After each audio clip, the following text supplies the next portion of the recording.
everyone. Good morning. It's good to be back again this week. This is my last week in this stretch. Our lead pastor, Beth, is back next week. We're so excited. I actually got to hang out with her for a few minutes before the first service.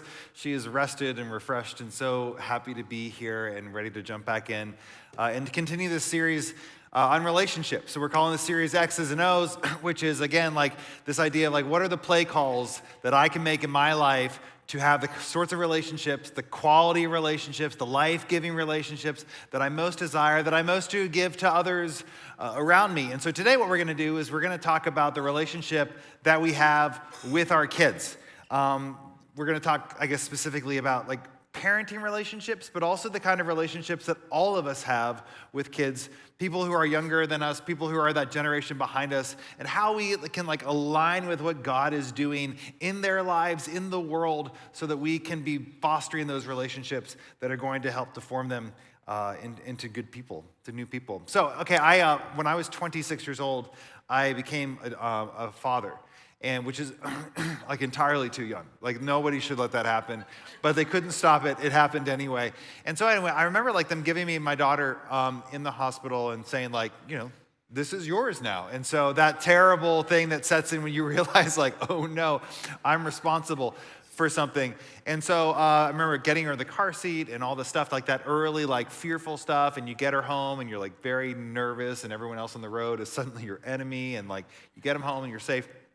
And like the whole thing is just survival, like just keep the kid alive. Like I was having dinner with some friends last night and we were joking about like those early days with the baby where like your greatest fear is just like you're gonna like not support their head and it's just gonna like snap off because their neck is so weak, and like just that terrible feeling you have with new kids, like, oh, don't break them. They have soft spots on their heads and their bones are, anyway, it's very scary. So, but at some point, like along the way, this like fearfulness around survival, just helping the kids stay alive, it turns into this, I would say maybe a deeper fear, which is, oh no, I have to be responsible for forming this kid into a future adult. Like I'm like the plan here, you know, like there's other people a part of this, but like me and my wife, Rebecca, like we are plan A. And that is a very scary thing to do. A lot of people in here today find themselves in that season of life where it's like, there's a lot of anxiety. There's a lot of anxiety today around raising kids in general. I think one of the things that is a little unique to sort of this time in which we're alive is that we're more aware of the way that our parents and their parents have like affected negatively, like harmed or, you know, particularly and powerfully influenced the lives of their kids through neglect or whatever it was, abuse, substance abuse, like all sorts of things. And so like the big thing for us today as parents is like, don't blow at this, like don't mess up. On top of that, there's all kinds of additional anxieties that we're facing as parents. Our kids are growing up in a world that is altogether different than the one we grew up in. Like, no, I was not having to navigate social media spaces when I was a kid. Like, I didn't have a phone. I mean, to age myself, I did have a beeper, you know, which was pretty cool. Any beeper people out there? You know who you are. You feel old. Your body hurts more than it used to. But like now, like we're trying to figure out like when is the right age to give your kid a phone, and like how, you know, like, and yet if you're 14 years old, like your entire social universe exists through a device. Like you don't even know how to like have a conversation outside of a device. And so as a parent, you're trying to figure out like, when do I say yes? And so on and so forth. And like our kids are forming relationships and attachments to large language model, generative AI robots. And they're going to these robots for therapy. And it's it's a very weird time. On top of that, there's all this pressure around keeping your kids like active. And when I was growing up, like you just played Little League and it was like you practiced a day a week and you had a game on Saturday and it was super easy. And now it's like, oh, if you want your kid to play sports, like they're in a travel league and they need to have a personal coach and they have to have all this equipment and it's a cost of fortune. And it's like, there's just all this additional layers of anxiety on top of it. And on top of all that, if you do have kids in here, especially like Gen Alpha, like late Gen Z kids, you know that in the last, it's a constantly evolving lexicon of an English language that none of us know how to speak. And so like they have new words for everything and it's changing all the time. A couple months ago, SNL made a parody of this. But the funny thing is about this, like we're gonna show it in a second, this is actually a parody of a real podcast where 12-year-old kids sit around and talk in a language that I don't understand about food. And but this is SNL's version of it. So if you have kids that age, you're like, that is what my house sounds like. Otherwise, you have no idea what just happened. But that is the world in which our kids are growing up, and we're trying to figure out, like, how do you speak the language? How do you understand? How do you be a part of something that is moving kids from this very sort of scary, uncertain world? And there's a lot of reasons why people they're choosing to not have kids.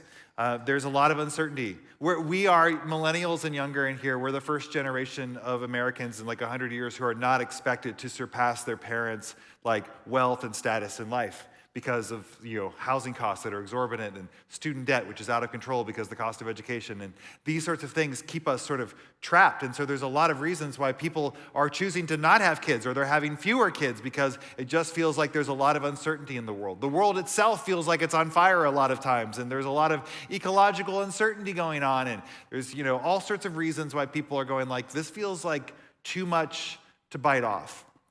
But the Bible has this really compelling, I think, counter-narrative to all of this, where it says, no, parenting is not primarily about avoiding damage. Instead, it's about shaping this next generation as a sign of hope. It's believing and agreeing with God that the future is something that's worth building towards. Now, I want to just acknowledge before we dive into this too much that whenever you talk about any one of these categories like parenting or marriage or singleness, there's always people in the room who feel on the outside of the story. And a lot of times when you're talking about parenting, you're talking about people who feel on the outside of a story, and that's a very painful thing for them. There's certainly people in this room who would give anything to be a parent. And maybe you just haven't been partnered in life yet, and so you don't want to start a family by yourself. Or maybe you are in a relationship, you're married, but you are struggling with infertility, or you've lost kids prematurely, and there's just all this reason why it's this is a very painful subject. Every year in churches on Mother's Day and Father's Day, there's people who come to church and they cry throughout the service because they have broken relationships with their parents, or because they themselves wish they were parents. And one of the things that we've said every week in this series, which I think is important for us to remember as we talk about specific lanes of relationships, is that every person in here, your relational story is part of the fabric of this community. And as children of God, as brothers and sisters, as siblings, our stories are intermingled in such a way that we belong to one another. And this is why the Bible can rightly say things like, we should, as Christians, rejoice with those who rejoice and weep with those who weep. So if you're sitting next to a person today who feels heavy and burdened by this, then our role as their sibling is to come alongside and weep with those who weep, rejoice with those who rejoice, and understand that also there are a lot of ways in which we can invest in and pour into the next generation of kids besides having biological children or adopted children. In fact, everyone in here, I would argue, regardless of what station in life you are, whether you're married or single, young or old, all of us are given this incredible gift, this amazing gift to get to speak into, pour into, and love on the generation of people behind us, and to tell them about the love of God, to show them the world that they have been brought into. All that to say, I kind of want to begin with this big idea that will sort of kind of guide everything we talk about today, and that is this. Having children, I believe, raising children, pouring into children, these things are a sign that regardless of what the world may say, that the future is worth building towards. That even though there's lots of legitimate reasons why people are having fewer children or waiting longer to have children, even though there's lots of reasons why people are opting to have no children at all, and sometimes people choose to not have children so they can pour themselves into other things that are really meaningful. I have some friends who have not had children, but they have essentially raised countless children through their work with mentorship and local ministries and so on and so forth. There's lots of reasons why people may not choose to have children. But one of the things that I think the Bible really pushes up against us is that one of the reasons to not have children should not be fear. Because instead, what actually is calling us to is to stare fear and uncertainty and disappointment and suffering in the face and choose nevertheless to step into this incredible opportunity that God gives us to speak into and shape and love the generation of people coming behind us. Stanley Hauerwas, who probably is a name that not is known to many people in this room, but is someone you should get to know a little bit. He's an ethicist, a Christian ethicist. He was a professor for years at Duke Divinity. He's written a number of incredible books about community and so on. But Hauerwas says this. He says, a child represents our willingness to go into the face of difficulty and suffering, and is thus our claim that we have something worthwhile to pass on. It's our willingness to go into something that we know will be hard. He uses the word suffering. A number of people in the lobby after the first service was like, that was the last thing they heard was suffering. They're like, yep, that's it. And that was the last thing they heard. So it's our willingness to go into a place of suffering because we believe that we have something worth passing on. Therefore, a child is a declaration of hope. In a world that is obsessed with immediacy and comfort and control, instead we choose to bring something into our life that is going to force us to sacrifice. It's going to force us to delay our goals, to stretch our patience. It's going to cost us in ways that we cannot imagine. Parents choose to do this anyway. There is nothing that will decentralize you from the center of your story faster than having a kid. Nothing. I remember being 26 and the night we brought Addie home, and I realized it in real time that I was being displaced from my own center story. I remember because she was awake, and it was 3 a.m, she was crying, and she'd been crying for the whole night. And I was on my knees, on my bed, bent over like a child, pounding the sheets going, oh no, I'm never going to sleep again. And in some ways, that's true. It's been 19 years, and I've hardly had a good night's sleep since. Like, there is something about bringing someone into your life that will just decentralize you and say, my story is now actually about them more than it's about me. Not that it's not a power struggle, don't get me wrong, but it's actually no longer just about me. One of the great things about being a parent, though, if we have eyes to see it, is that it helps us recognize something that's really profound and necessary, I think, for all of us. And that is that you and I are a link on a chain that far predates us by millennia and will far outdate us long after the memory of us has come and gone. In other words, the story is not about us. We're not the center of everything. We're like, I know that, but we all actually do kind of think we are. And being a parent, recognizing that we're a part of a very long story that will go back and go forward long after I am forgotten, this is one way of doing that.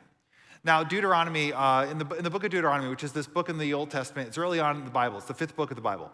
And if you know much about the story of Moses, or even if you don't, you probably know a couple of highlights. So there was these people, and they were slaves in Egypt. They were building the pyramids for 400 years.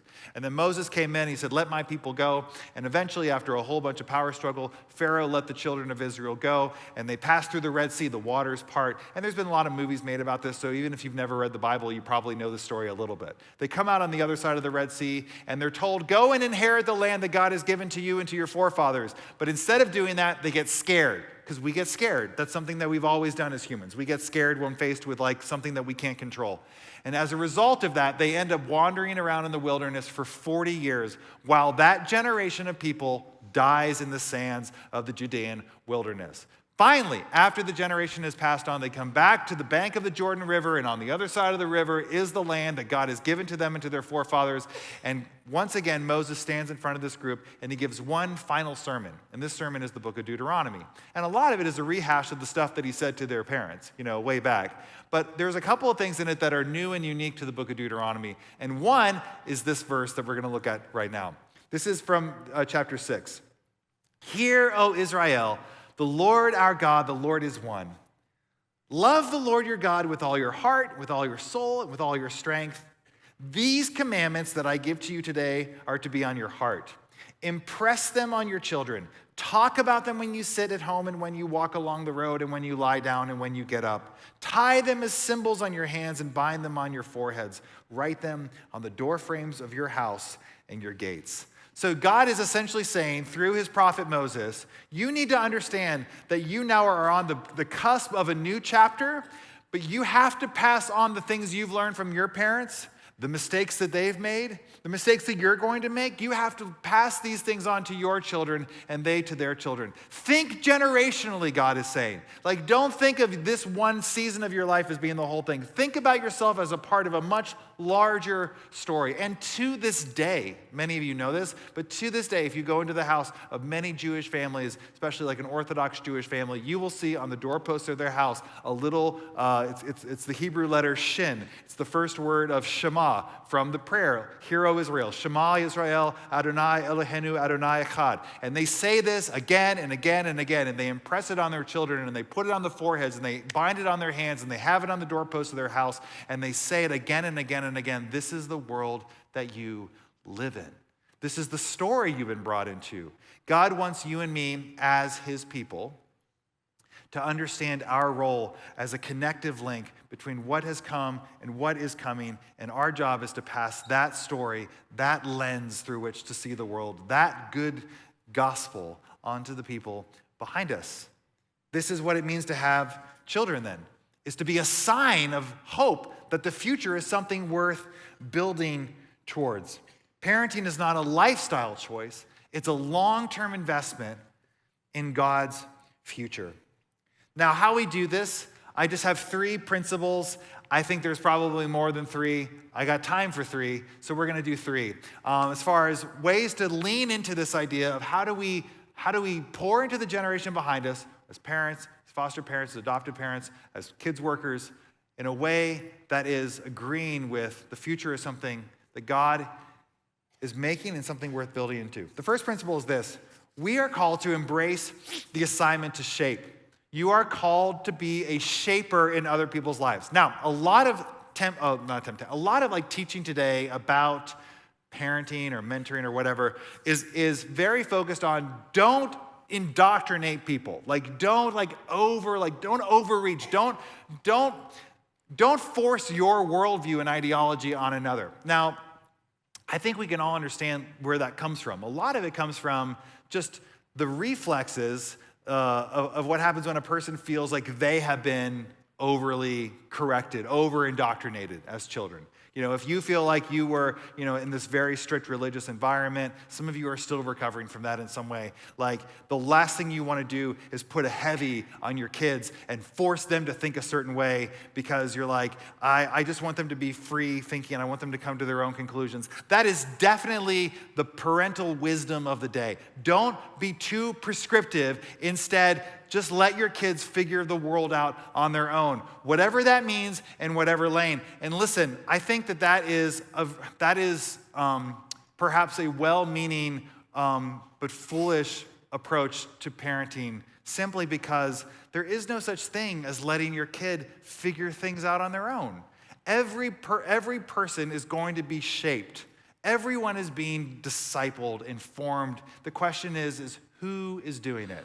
And when you and I choose not to be the ones who are helping our kids understand the world, when we do that, all we're doing is giving the keys to someone else. And it's usually like an algorithm and a large media conglomerate that does not care about your kid, only cares about their eyeballs and the dollars that can generate from those eyeballs. So in other words, what you and I have to understand is that we're called to do this because we're the ones who do love our kids. Now, there's still a huge difference, though, I think, between telling our kids what to think and telling our kids why we think the way we think. Why we are, what is it that's informing the worldview that helps me think about money, power, success, sex, like this way? What is it that informs and funds that worldview so that I can pass that on to my kids so that then they can understand how to actualize that in themselves? One of the ways that we do this, one of the ways that we as parents can shape our kids is to help our kids with establish boundaries around their life. Boundaries is a very popular psychology idea. It has been now for a number of decades. And a lot of times, again, there's some resistance in our culture to try to you don't want to put too many boundaries, or you just kind of want people to be free. And yet, boundaries are a gift they're a gift.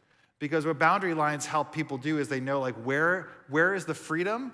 And if you don't have some sort of boundary, what ends up happening is you live in some kind of internalized chaos.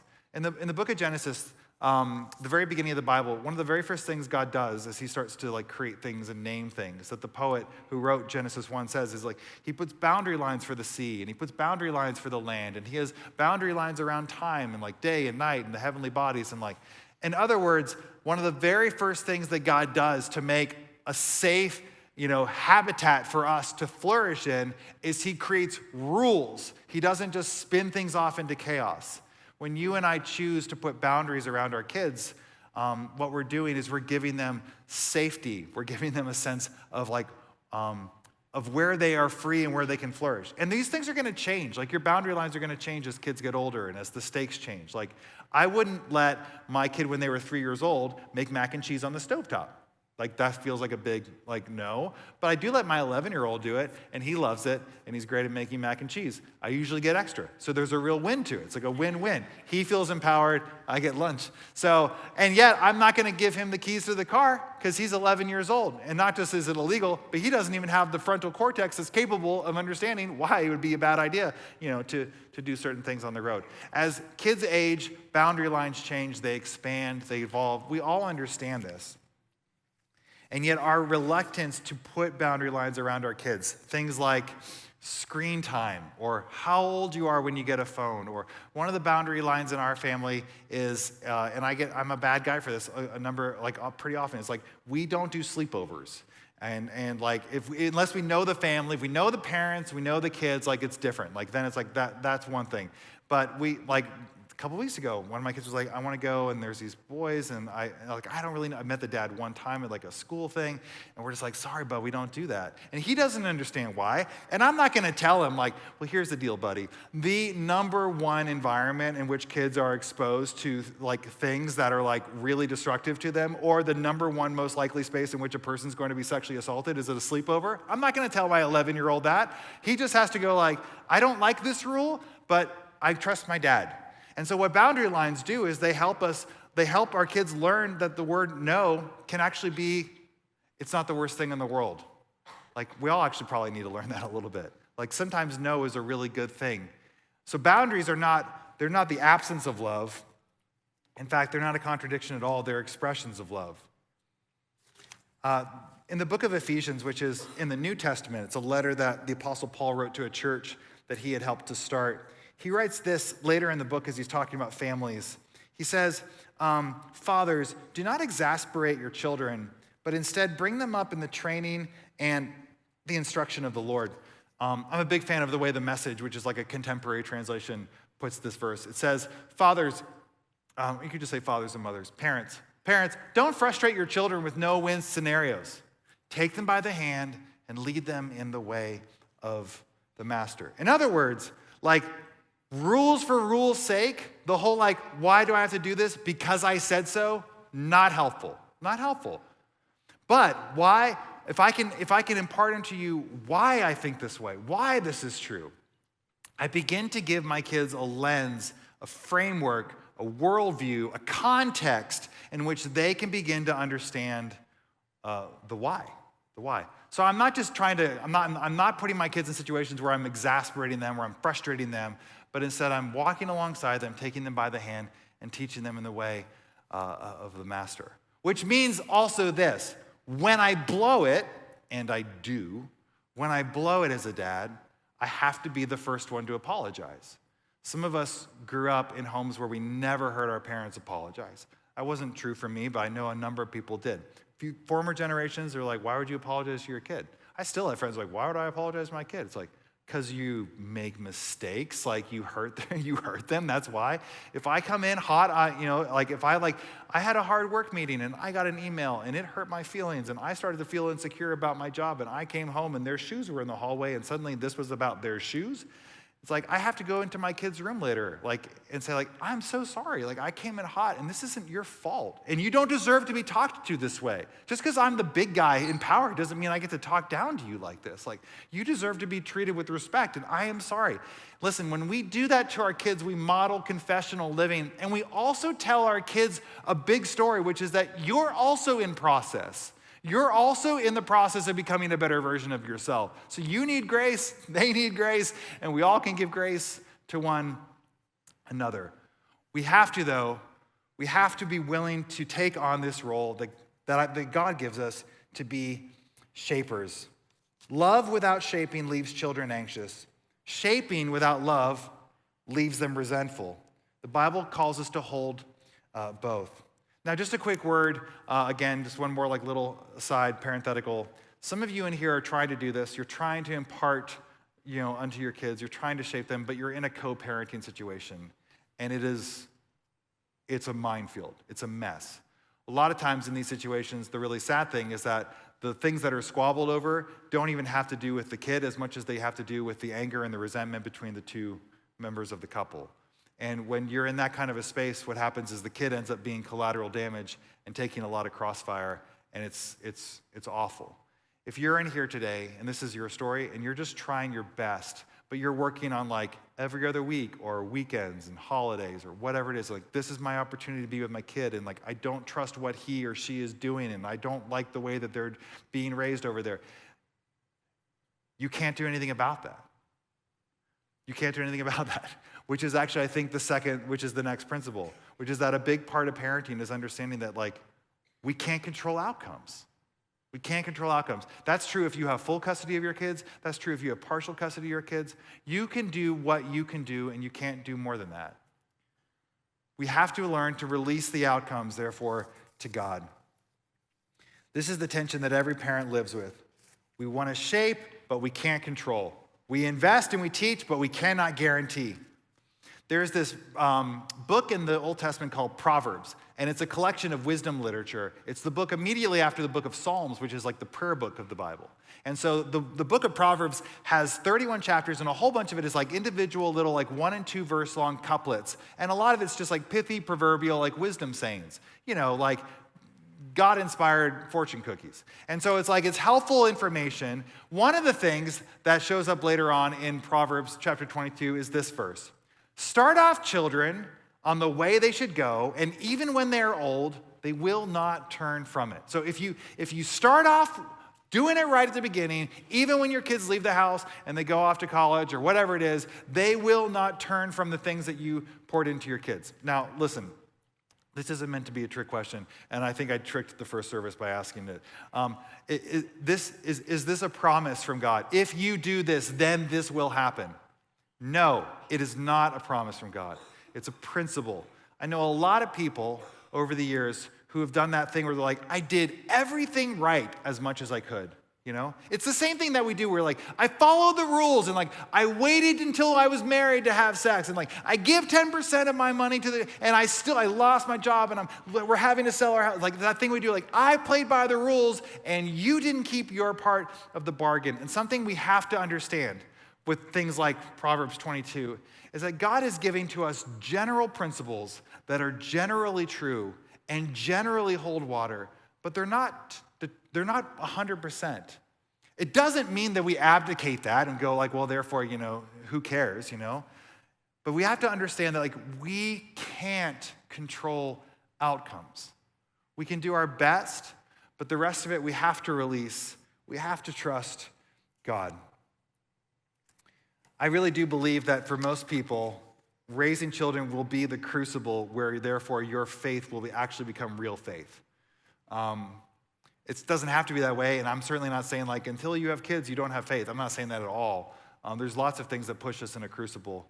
I had a mentor, though, who was a pastor for decades. I remember him confessing to the church one Sunday. He's like, I think I've been a pastor for like 25 years. I don't know if I've ever really known how to pray until I went through what we just went through when my son ran away and got into all kinds of trouble. And he's like, I finally learned how to pray. And I can say like unequivocally, same. Like I have the places where I have learned to pray, the two times where I've learned to pray were a season 16 years ago when I couldn't fix my marriage and I felt like it was falling apart. And then 5 years ago when I couldn't help my kid no matter how hard I tried and I felt totally powerless. Like one of the beautiful things about prayer is that it brings us face to face with our powerlessness and our inability to affect outcomes, and we have to trust God.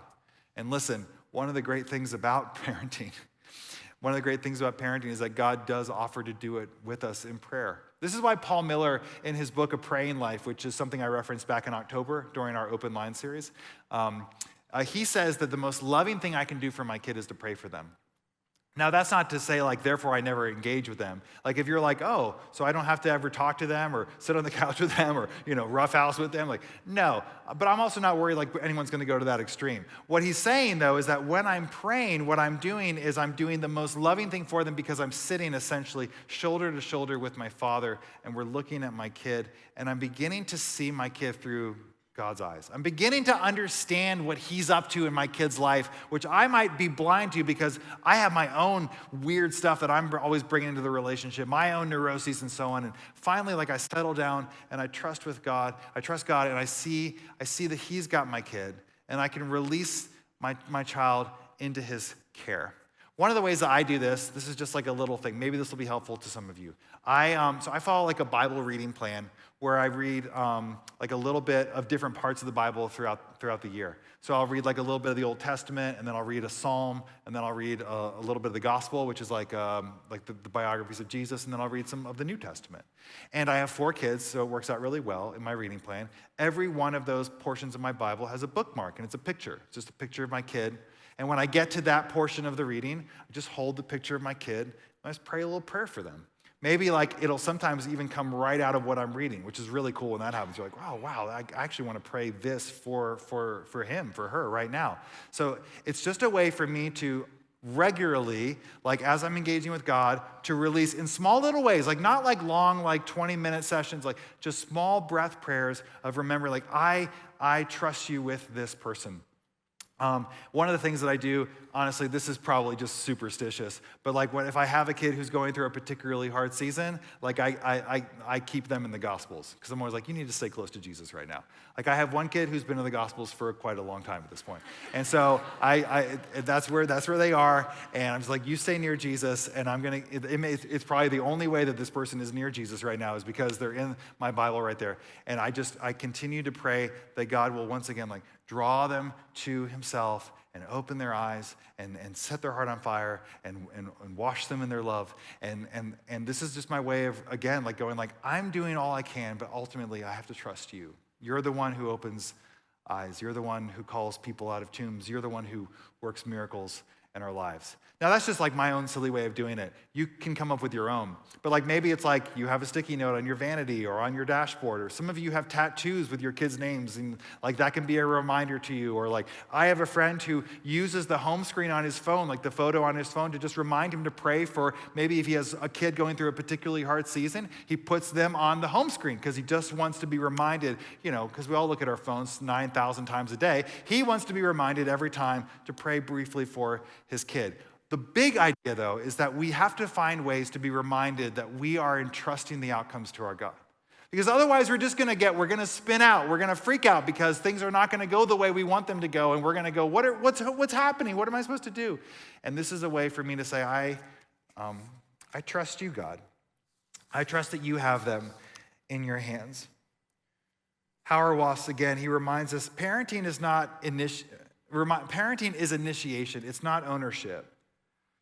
Our kids are entrusted to us, but they're not possessed by us. So we can't control them. We can't own them. If you try to control your kid, almost certainly at some point in their life down the road, they're going to break out of the box that you put them in, oftentimes violently. You can't control your kid, but you have an advocate. You have someone who is more committed to your kid and their flourishing than even you are. And you can entrust them into his hands. Prayer becomes, therefore, the spiritual exercise that loosens our grip, quiets our anxiety, and recenters our trust. And then finally, I just want to give this as a last principle. All of this is to remind us this, that God tells long stories. And no matter where you are right now, if you have kids, if they're in hard stretches, if they're in good stretches, if you feel like things couldn't be going better or you feel like things couldn't be going worse, if you feel like you did something yesterday even that you don't know how you're going to be able to make up for it, you said some things and stuff slipped out and now you really regret it and it's all you can think about this whole time you're listening to this talk. God tells long stories. And a lot of times what we sort of fall into this trap, this sense of urgency and anxiety because we think every moment is decisive. And if I blow it here, I can't recover from it. Listen, it is totally true that you could do something this afternoon that will, in a sense, blow up your life. That is true. But what is also true is that there is no scarcity of time in God's kingdom. He doesn't run out of time because even dead people can get called out of tombs in God's kingdom. Therefore, we are called not to live with a scarcity mindset of oh no, it's like sand slipping through my fingers, but resting in the joyful abundance. God has my kid. He's telling a long story. He's telling a long story in my life too. Probably a bunch of you are not today where you wish you were. The story's not over yet. You're in the middle. You have a long way to go. And God is faithful. He will not give up. He doesn't let go. He doesn't give up on people. The Apostle Peter is writing a letter to the church that he has helped to plant. And this is later in his life. And this church was getting really anxious because they're like, where is Jesus? And why hasn't he come back yet? And when's it going to happen? And what's he waiting for? And Peter just writes very matter-of-factly in 2 Peter 3:9. He says, oh, well, God is patient. He's patient. And of course he is, right? I mean, you probably remember Paul's soliloquy of love. Love is patient, love is kind. It keeps no record of wrongs. It endures all things, hopes all things, believes all things. It never fails. The first thing Paul says love is patient. And God is love. So of course God is patient because he is love. And therefore God is patient with you and your story and where you are and the setbacks you may be feeling right now and the fact that you may feel up against a wall and like you can't find your way forward. And he's patient with your kids. He's patient with the kids in those classrooms back there. He's writing a long story. And you and I, therefore, are called simply to step into this idea that every time we invest in someone behind us, every time we do it, we are just making the declaration, the future is something worth fighting for because God is telling a long, good story. That in the end, God makes all things new. In the end, God calls all things out of the tomb. And so I can trust him with the results. I can do what I can do, and I know my limitations. And in the end, I can rest in his joyful abundance. That the future is not something to be afraid of. It's something that he's already redeeming, and he's calling me to be a part of it now. So let's pray together. Jesus, we thank you so much that you love our kids. That just as Sydney reminded us moments ago and as we were singing that song, your name, the name of Jesus, is something that we can say over our kids, and it has power to break chains. It has power to liberate. It has power to heal, to bring freedom and light and sight. And so, God, we speak the name of Jesus over our families. We speak it over those kids in those classrooms. We speak it over the people who are back there investing in those kids. We ask, Lord, that you would please show up powerfully in the families' lives that are in this room, that are watching online, that will listen down the road. That, Father, that we would, as a result of just releasing the outcomes to you, trusting you, your good timing, that we would sense the Spirit of God sort of buoying us and giving us love and grace and courage to continue to love the people that you've entrusted to us. God, for those of us in here who maybe have tried to do this now for any number of years and they've done it without you, maybe today, Lord, is just that first time that they feel like they can say yes to you. Like, yes, I need your help here. I need you in my life. I need you to help me with this incredible thing that you've asked me to do. And so, Lord, I just pray that even for those who might be for the first time just saying yes right now, that we would sense as we walk out of these doors and we get in our cars and we go home and we go about our lives, we would sense that you truly are with us, that you are fathering us as you partner with us to father and mother the children behind us. And we trust you with these things and ask all of them in your Son's good name. Amen.